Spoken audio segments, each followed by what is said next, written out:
जब भी आपके जीवन में कोई संकट आए, चाहे वह छोटा हो या बड़ा, जब भी आप जीवन के उतार चढ़ाव में खुद को असहाय महसूस करें, तो श्रीमद् भागवत गीता के ये 30 अनमोल उपदेश आपकी ताकत बनेंगे।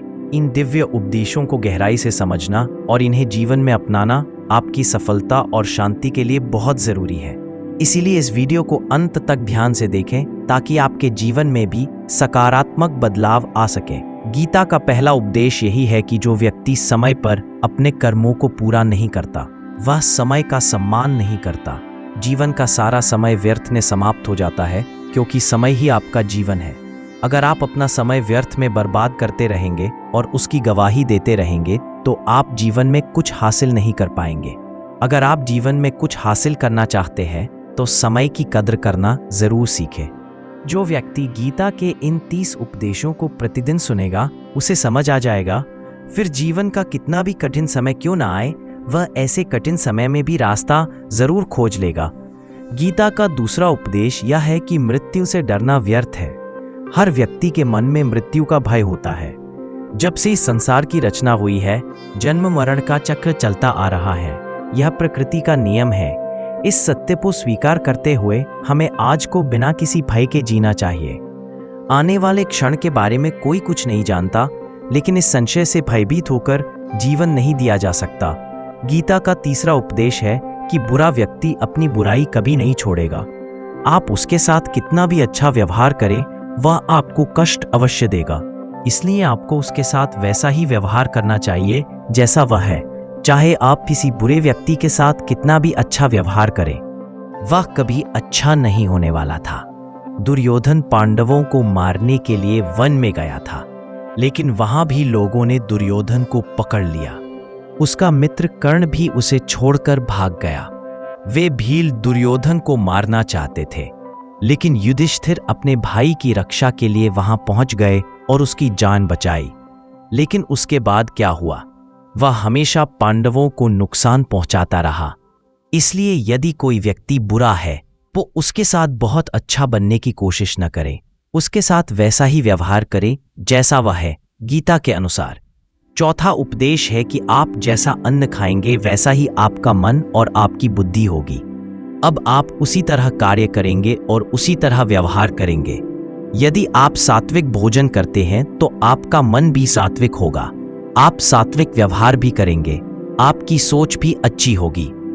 भगवद गीता में श्री कृष्ण ने इन 3 आहारों सात्विक, राजसिक और तामसिक का विस्तार से वर्णन किया है कि क्या खाना चाहिए और क्या नहीं। लेकिन इसका सार यह है कि जो व्यक्ति सात्विक भोजन करता है, उसे जीवन में सुख और शांति अवश्य मिलती है। गीता का 5वां उपदेश है कि जीवन में वही व्यक्ति सफल माना जाएगा जो भीतर से हमेशा खुश रहता है। बाहर से सभी लोग खुश दिखाई देते हैं, लेकिन अंदर से व्यक्ति अशांति से भरा होता है। उसने बहुत पैसा कमाया और सफलता प्राप्त की, लेकिन वह सफलता वास्तविक नहीं है।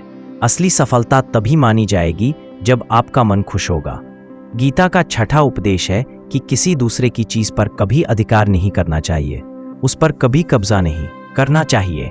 जब शकुनी ने षड्यंत्र करके पांडवों को हस्तिनापुर से अलग कर दिया, उन्होंने करवाया और उन्हें ऐसा राज्य दिया जहां जमीन भी बंजर थी, जहां कुछ और हो ही नहीं सकता था। लेकिन पांडवों ने उस नगर को इतना सुंदर और इतना वैभवशाली बना दिया कि हस्तिनापुर भी उसके सामने फीका लगने लगा, और उसकी भव्यता और खुशहाली देखकर दुर्योधन अंदर से जलता था। और इसीलिए उसने कई षड्यंत्र करके उनसे खांडव प्रस्थ छीन लिया और जो चीज उनकी नहीं थी उस पर कब्जा कर लिया। और अंतिम परिणाम यह हुआ कि जो चीज उनके पास थी वह भी उनसे छीन ली गई। उनके पास नहीं थी, उन्हें उसे खोना पड़ा। इसलिए जो चीज आपकी नहीं है, उस पर कभी कब्जा नहीं करना चाहिए। गीता का 7वां उपदेश है कि चाहे कितना भी बुरा समय आ जाए, लेकिन जो व्यक्ति जीवन में कभी हिम्मत नहीं हारता, वह सब कुछ हासिल कर सकता है। जब पांडव जुए में अपना सब कुछ हार गए, तो उन्हें 12 वर्ष का वनवास और 1 वर्ष का अज्ञातवास मिला। वे भिक्षा मांगकर अपना गुजारा करते थे, भयानक जानवरों के बीच जंगलों में भटकते रहते थे। लेकिन इतने कठिन समय का सामना करने के बाद भी अंत में उनकी जीत हुई। ऐसा उनके साथ इसलिए हुआ क्योंकि उन्होंने कभी हिम्मत नहीं हारी। इसी तरह आपके जीवन में चाहे कितने भी कठिन समय क्यों ना आ जाएं, लेकिन अगर आप में हिम्मत है तो आप जरूर जीतेंगे। गीता का 8वां उपदेश है कि जीवन में लड़ाई झगड़ों से बचना चाहिए, लेकिन जब बात आपके चरित्र, सम्मान और अधिकारों की आए तो आपको लड़ना भी चाहिए। अर्जुन भी महाभारत का युद्ध नहीं लड़ना चाहते थे, क्योंकि उनके सामने उनके अपने ही लोग खड़े थे। लेकिन श्री कृष्ण ने उन्हें उपदेश दिया कि यह बात लड़ाई की नहीं, आपके सम्मान की है, आपके चरित्र की है, आपके अधिकारों की है। जिन कौरवों ने भरी सभा में द्रौपदी का अपमान किया और उन्हें नग्न करने की कोशिश की, आपके साथ इतना बड़ा अन्याय किया, आपको इसे कभी सहन नहीं करना चाहिए। इसलिए जब बात आपके चरित्र की हो या आपके सम्मान की हो, भले ही वह आपका अपना ही क्यों ना हो, आपको उससे लड़ना ही चाहिए। गीता का 9वां उपदेश है कि किसी पर भी आंख मूंद कर भरोसा नहीं करना चाहिए। जैसे महाभारत की कथा में दुर्योधन ने कितनी ही बार षड्यंत्र रचकर पांडवों को मारने का प्रयास किया और उन्हें अग्नि में जलाने का प्रयास किया, लेकिन धर्म का पालन करने वाले लोग बार बार उसके प्रभाव में आ जाते थे। यह अलग बात है कि ईश्वर उनकी रक्षा कर रहे थे, लेकिन जिसे वे अपना भाई मानते थे, जिसे वे अपना मान रहे थे, जिस पर भरोसा कर रहे थे, वही उनकी मृत्यु का कारण बनना चाहता था। इसलिए भरोसा करते समय आंखें खुली रखनी चाहिए। गीता का औषधि वह उपदेश है जिसमें सत्य और ईश्वर की शक्ति हो, भले ही पूरी दुनिया उसके विरुद्ध हो जाए, लेकिन अंत में जीत उसी की होती है। श्रीमद् भागवत गीता में कुल 700 श्लोक और 18 अध्याय हैं। गीता का अंतिम श्लोक है, यत्र योगेश्वर कृष्ण यत्र पार्थो धनुर्धर तत्र सर्व विजयोर भूति विदगानी फिर मतिर्ममा। धृतराष्ट्र ने संजय से बार बार पूछा कि मुझे बताओ कि युद्ध में कौन जीत रहा है और कौन हार रहा है, क्योंकि उनका मानना था कि भीष्म पितामह मेरी तरफ हैं, गुरु द्रोणाचार्य मेरी तरफ है और कर्ण भी मेरी तरफ है, तो हमें कौन हरा सकता है।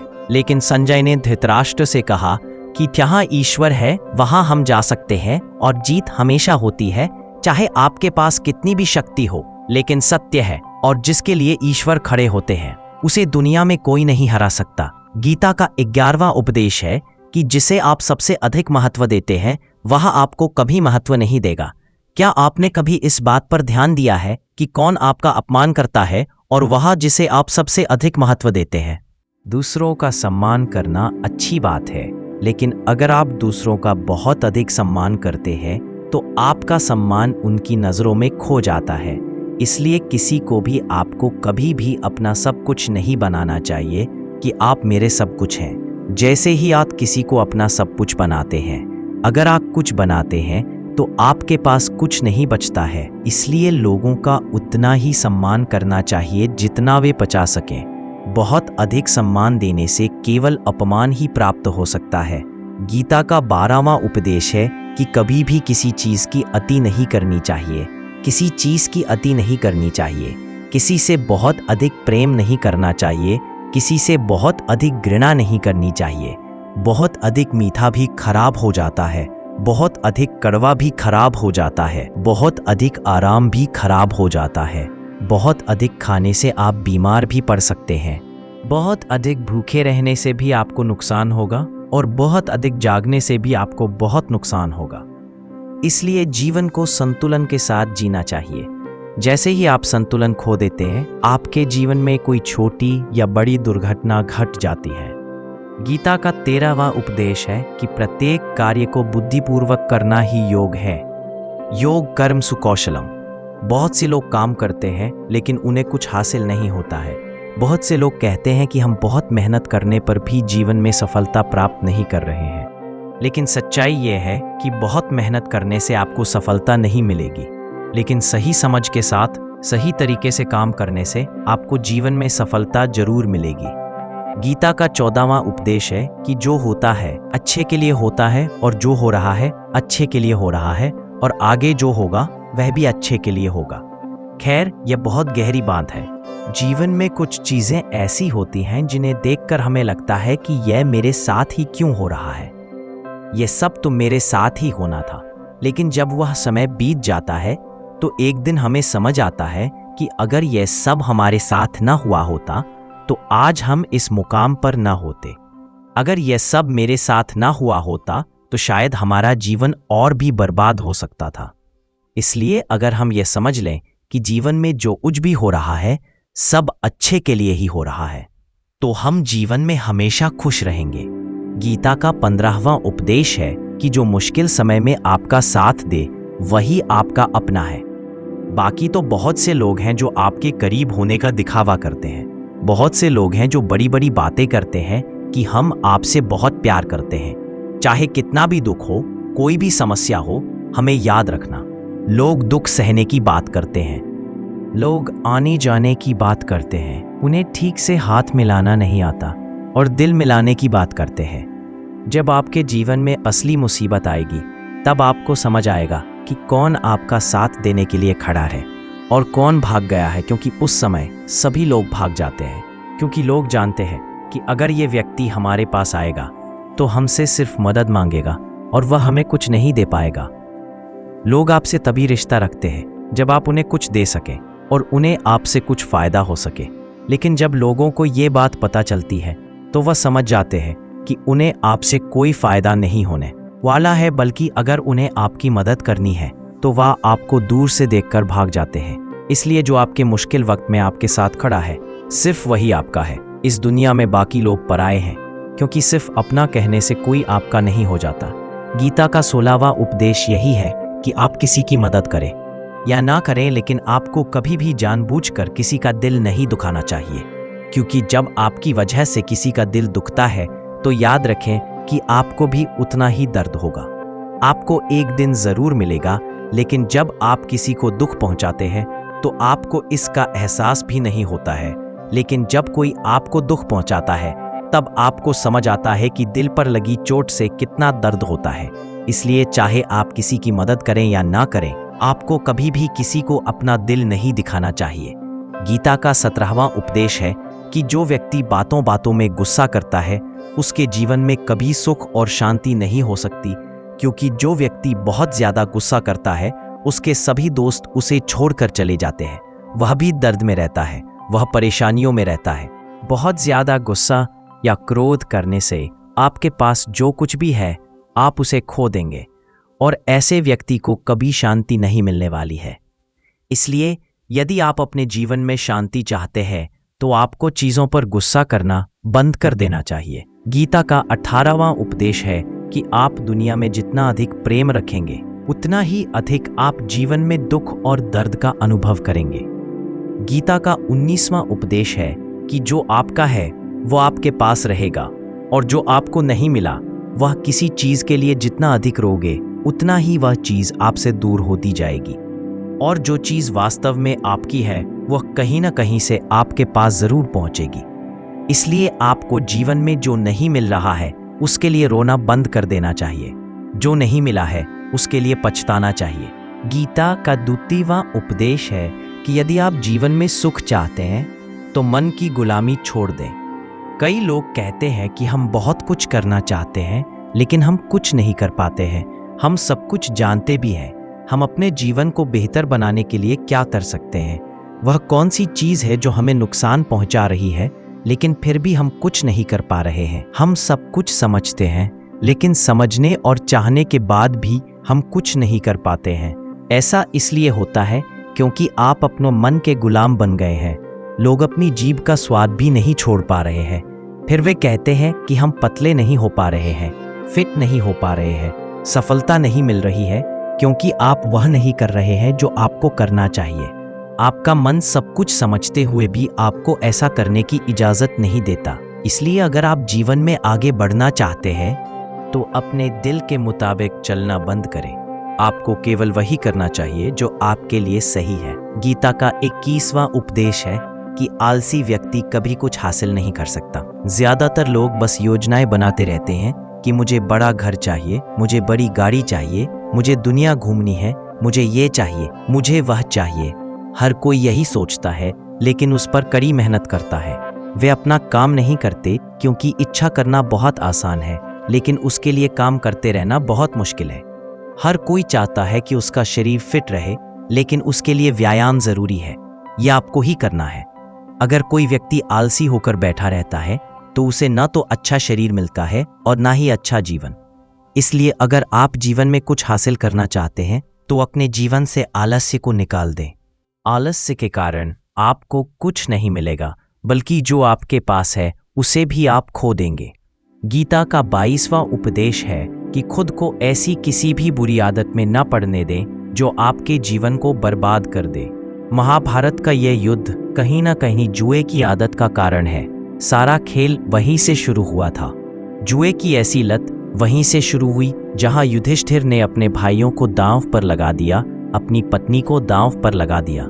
जुए की लत इतनी ज्यादा कि उन्होंने अपना सब कुछ खो दिया।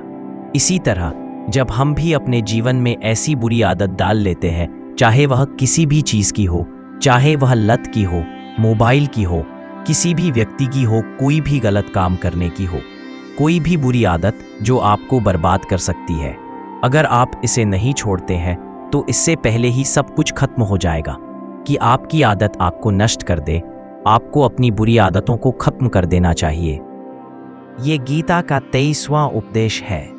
यदि मनुष्य अपनी रक्षा नहीं कर सकता तो भगवान भी उसकी रक्षा नहीं कर सकते।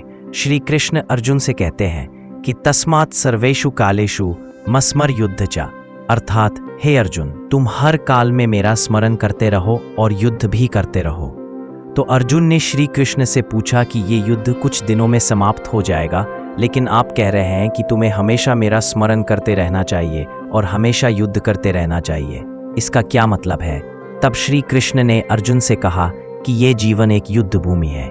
इस जीवन में परेशानियां आती रहेंगी और तुम्हें उनका डटकर मुकाबला करना होगा। श्री कृष्ण ने यह नहीं कहा कि तुम चुपचाप बैठो और मैं लड़ूंगा। गीता के ज्ञान में बहुत गहराई है कि ईश्वर हमारे जीवन का नियंत्रण करके बैठा है, लेकिन हमें युद्ध लड़ना है।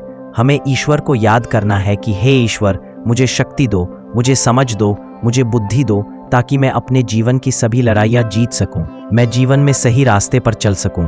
लेकिन तुम्हें अपनी लड़ाई खुद लड़नी होगी। जो लोग कहते हैं कि हम कुछ नहीं करेंगे, सब भगवान करेंगे, तो वे कहते हैं कि आलसी व्यक्ति को देखकर भगवान भी डर जाते हैं। यह कुछ नहीं करेगा। ईश्वर ने तुम्हें बुद्धि दी है, ईश्वर ने तुम्हें समझ दी है, ईश्वर तुम्हें प्रेरणा देते हैं, तुम्हें शक्ति देते हैं, लेकिन तुम्हें अपनी रक्षा स्वयं करनी होगी। गीता का 24वां उपदेश यह है कि जीवन में तुम अपनों से ही विश्वासघात करते हो, क्योंकि वे तुम्हारी कमजोरियों को जानते हैं। कोई बाहरी व्यक्ति आपको धोखा नहीं दे सकता, क्योंकि उसे आपके बारे में नहीं पता कि आपको कहाँ चोट पहुंचानी है। लेकिन जो आपका अपना है वह आपका खास है। वह गहराई से जानता है कि उसकी कमजोरी क्या है, क्या करना है जिससे उसे चोट पहुंचाई जा सके, ताकि हम उसे अपमानित कर सकें, हम उसे चोट पहुंचा सकते हैं। यह कलयुग है। इसमें हमें बाहरी लोगों से नहीं, बल्कि उन लोगों से सावधान रहना होगा जो हमारे अपने हैं। महाभारत का युद्ध 2 अलग अलग राज्यों में नहीं, बल्कि एक ही परिवार के भाइयों के बीच लड़ा गया था। सभी आपस में एक ही कुल के लोग थे। दुर्योधन ने कितनी बार भीम को जहर देकर मारने की कोशिश की। कौन जाने कितनी बार दुर्योधन ने पांडवों को मारने की कोशिश की। वो अपना पराया नहीं, बल्कि उसका भाई था। सारी लड़ाई घर के अंदर होती है, बाहर कौन लड़ेगा? अगर हमारे घर में ही सारे झगड़े होंगे तो केवल वे लोग ही आपको चोट पहुंचा सकते हैं जो आपके अपने हैं। केवल वे लोग ही आपको चोट पहुंचा सकते हैं जो आपके अपने हैं। गीता का 25वां उपदेश है कि आपको वह नहीं करना चाहिए जो बाकी सब करते हैं, बल्कि वह करें जो आपके लिए सही है। स्वधर्म निधनम श्रेय, भारत धर्म भयानक। श्री कृष्ण ने अर्जुन से कहा कि जो तुम्हारा कर्तव्य है, जो तुम्हारे लिए उचित है, वही करो जो तुम्हें करना चाहिए।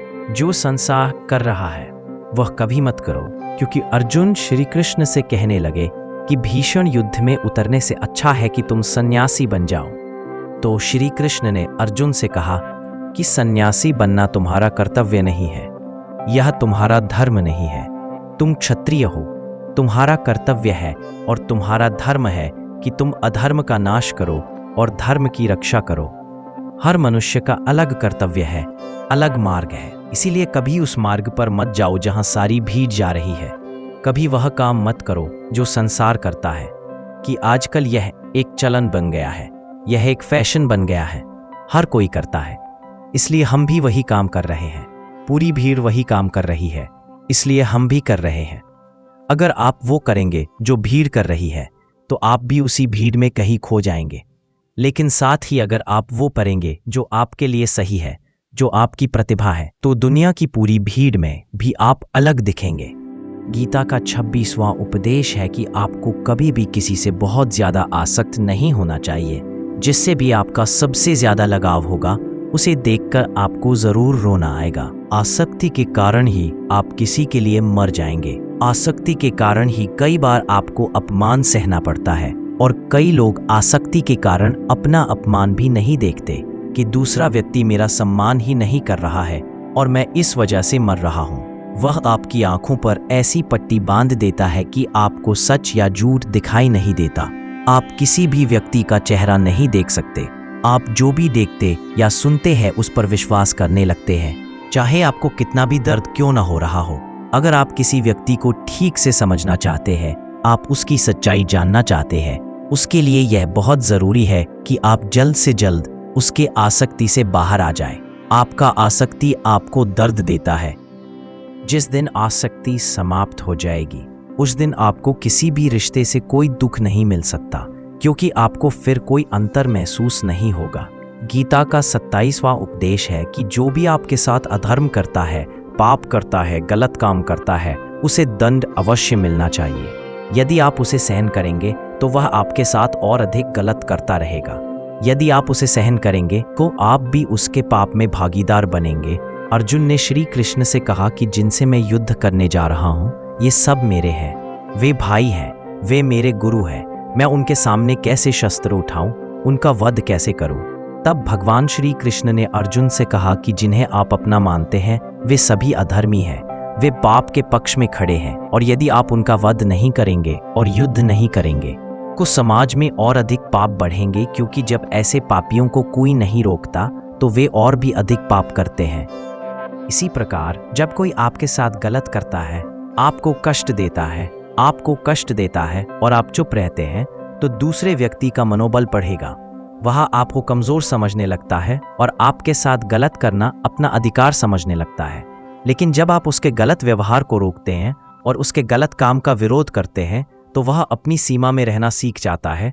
और यह कलयुग है। अगर इस युग में खुश रहना है तो आपको अपनी रक्षा करनी होगी। अगर कोई आपके साथ गलत करता है तो आपको उसे कभी बर्दाश्त नहीं करना चाहिए, बल्कि उसका सामना करना चाहिए। गीता का 28वां उपदेश है कि मैं आज में जीऊं, हल्की चिंता करना छोड़ दूं। जो भी अपने अतीत या अपने भविष्य में खोया रहता है, अर्थात आप जीवन में कभी खुश नहीं रह सकते। आपको जीवन में खुशी केवल और केवल तभी मिल सकती है जब वर्तमान में जी सके और आज की खुशी को जी सके। कल और आने वाले कल का कोई वास्तविक अस्तित्व नहीं है, वे केवल आपके मन और आपके विचारों में मौजूद है। आप इसे केवल अपने मन के अंदर और अपनी बुद्धि के अंदर जीते हैं। इसकी उतनी वास्तविकता नहीं है। आप केवल अपने मन के अंदर और अपनी बुद्धि के अंदर जीते हैं, लेकिन जिसके द्वारा आप वास्तविकता में जीते हैं वह आपका आज है, वह आपका चल रहा क्षण है। यदि आप अपने मन और बुद्धि को अपने अतीत और भविष्य में अटकाए रखेंगे तो याद रखें कि आप कभी खुश नहीं रह पाएंगे। और यदि आप जीवन में खुश रहना चाहते हैं तो आज और इसी क्षण में जीना सीखें। गीता का 29वां उपदेश है कि आपके सभी दुखों का कारण किसी को अपना मानना है। क्या आपने कभी गौर किया है कि आपके जीवन के सभी दुख, सभी परेशानियां, सभी चिंताएं उसी जगह से आती हैं जहां आपका अपमान किया जाता है कि यह मेरा है, ये मेरा अपना है। यहीं से आपके जीवन में दुख आना शुरू होता है। आइए इसे एक व्यक्ति की छोटी सी कहानी से समझते हैं। उसके पास एक बहुत बड़ा महल था। उसने अपने जीवन की सारी संपत्ति उस महल को बनाने में लगा दी थी। आसपास के शहरों से कई लोग उसका महल देखने आते थे। कई बड़े रईसों ने उसका महल खरीदने की कोशिश की, इसलिए वह महल, उसका अहंकार, उसके जीने का कारण बन गया। उसे उस महल से बहुत लगाव था। एक दिन उसके महल में आग लग गई और वह कहीं बाजार गया हुआ था। जब वह घर लौटा तो उसने देखा कि उसका महल आग में जल रहा है। अपने घर को आग में जलता देखकर उसे बहुत दुख हुआ। उसने कहा, अगर यह महल नहीं रहा तो मैं भी जिंदा नहीं रहूंगा। अगर मेरा महल जलकर राख हो गया तो मैं जीकर क्या करूंगा। उसने भी उसी आग में कूदने की कोशिश की। तभी किसी और ने उसे रोक लिया और कहा, भाई, यह तुम्हारा महल है। यह महल तुम्हारे बेटे ने कल किसी और को बेच दिया है। जब उसे पता चला कि यह महल अब मेरा नहीं रहा बल्कि किसी और का हो गया है, तो उसकी सारी चिंताएं खत्म हो गई। जैसे ही दूसरे लोग उस जलते हुए महल का तमाशा देख रहे थे, उसी समय वह भी उठ खड़ा हुआ। उसका बेटा आया। वह अपने बेटे को देखकर बहुत खुश हुआ और उसे आशीर्वाद देने लगा कि तुम्हारे जैसा बेटा ही किसी और को मिलता है। तुमने मेरी जान बचाई है। आज इस घर में आग लगी थी और तुमने कल ही इसका सौदा किया था। उसने अपने पिता से कहा कि पिताजी इस महल के सौदे की बात करने गए थे, लेकिन सौदा कभी पक्का नहीं हुआ। जब उसके पिता ने सुना कि इस महल का सौदा अभी तक नहीं हुआ है, तो वह फिर फूट फूट कर रोने लगे और छाती पीटने लगे। मुझे लगा कि महल है, इंसान है, लेकिन जब महल मेरा होता है तो दुख भी देता है और खुशी भी, लेकिन जब वह मेरा नहीं होता, मेरा उससे कोई रिश्ता नहीं होता, तो सारे दुख समाप्त। इसी प्रकार जीवन में जब हम किसी भी व्यक्ति, किसी भी रिश्ते, किसी भी कार्य को अपना मान लेते हैं, उसे अपना मान लेते हैं, वहीं से सारे दुख शुरू होते हैं, हर परेशानी वहीं से शुरू होती है। तो श्रीमद् भागवत गीता का ये 29वां उपदेश कहता है कि जैसे ही आपको कोई अपना जीवन जीने का कारण मिल जाता है, अगर आप ये मान लेते हैं कि मैं इसके बिना नहीं रह सकता, तो वह चीज, वह व्यक्ति, वह कार्य आपको बहुत कष्ट देता है। दोस्तों, प्रवचन पर जाने से मेरा आपसे अनुरोध है कि अगर आप इस वीडियो से कुछ सीख रहे हैं तो इस वीडियो को लाइक करें और इस चैनल को सब्सक्राइब करें। तो चलिए आगे बढ़ते हैं। गीता का 30वां उपदेश है अश्वमेव भुक्तव्यम कृतम कर्म शुभाशुभम। इसका अर्थ है कि आपने जो भी कर्म किया है उसका फल आपको अवश्य भोगना पड़ेगा।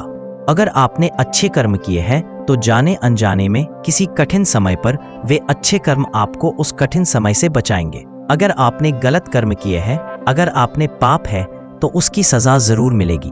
इंसान चाहे कितना भी गुप्त रूप से काम करे, चाहे कितनी भी चतुराई से काम करे, लेकिन कहते हैं ना कि उस ईश्वर के देव के चारों तरफ कैमरे लगे होते हैं। वो प्रकृति, वो ईश्वर हमारी हर हरकत पर अपनी नजर रखता है, हमारे हर कदम का हिसाब है। इसे हम एक कहानी से समझाते हैं। एक गांव में दो लोग रहते थे। वो दोस्त थे और दोनों सोचते थे कि इस गांव में हम पैसा नहीं कमा पाते। वो दोनों पैसा कमाने शहर चले गए। वहाँ कुछ साल रहने के बाद उन्होंने खूब पैसा कमाया, फिर सोचा कि अब अपने घर वापस चलते हैं और हमने अच्छा खासा पैसा कमा लिया। उस समय यातायात के इतने साधन नहीं थे। वो अपने बैलों पर ही यात्रा कर रहा था। रास्ते में रात हो गई थी, तो उसने सोचा कि आज रात यहीं विश्राम करते हैं। एक दोस्त ने कहा कि मैं यहीं रहकर धन की रक्षा करूंगा, तुम बाजार जाकर खाने का इंतजाम कर लो। जब वो दोस्त बाजार गया तो उसके मन में पाप आ गया। उसने सोचा कि हमने इतना पैसा कमाया है, अगर मैं उसे यहीं जंगल में मार डालूं, अगर मैं इसे दे दूंगा तो सारा धन मेरा होगा, अन्यथा मुझे इसका आधा हिस्सा उसे देना होगा। मन में इस बुरी भावना के कारण उसने अपने मित्र के भोजन में जहर मिला दिया, और जब वह भोजन लेकर अपने मित्र के पास गया तो उसका मित्र जहरीला भोजन खाकर वहीं मर गया। वह व्यक्ति सारा धन लेकर अपने घर लौट आया। फिर उसके घर एक पुत्र का जन्म हुआ। जब उसका पुत्र पैदा हुआ तो वह बहुत बीमार था। उसने अपने जीवन में जो भी धन कमाया था, वह सारा धन उसके पुत्र के इलाज में खर्च हो गया। पुत्र बड़ा हो गया और उसका धन नष्ट होता रहा। जब उसका पुत्र थोड़ा बड़ा हुआ तो उसके पिता ने पूछा, बेटा तुम इतने बीमार क्यों हो? तुम ठीक क्यों नहीं होते? मैंने अपने जीवन का सब कुछ आप पर लगा दिया है, फिर भी आपकी तबीयत ठीक नहीं है। तो उनके बेटे ने कहा, कौन सा बेटा और कौन सा पिता? मैं आपका वही मित्र हूं जिसे आपने जंगल में जहर देकर मार डाला था। मैं अपना वही हिसाब चुकता करने के लिए आपका पुत्र बनकर आपके घर आया हूं। अब मेरा हिसाब आपके बराबर है। अब मेरा जीवन यहीं समाप्त होता है। तो गीता के उपदेश हमें यही सिखाते हैं। कोई भी व्यक्ति खुद को कितना भी चतुर या चालाक समझे, लेकिन अगर उसने कोई गलत काम किया है तो चाहे वह आज हो या कल, उसे अपने कर्म का फल भोगना ही होगा। कोई भी व्यक्ति अपने किए गए कर्म का फल भोगे बिना कभी नहीं रह सकता। दोस्तों, अगर आपने इस वीडियो से कुछ सीखा है तो कृपया इस वीडियो को लाइक करें और कमेंट में जय श्री राधे कृष्ण लिखें। राम नाम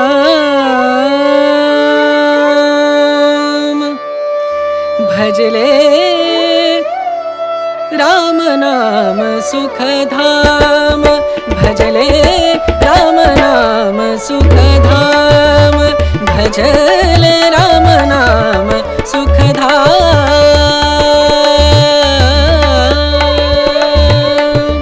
तेरा पूरन हो सब काम, तेरा पूरन हो सब काम, भजले राम नाम सुख धाम, भजले राम नाम सुख धाम।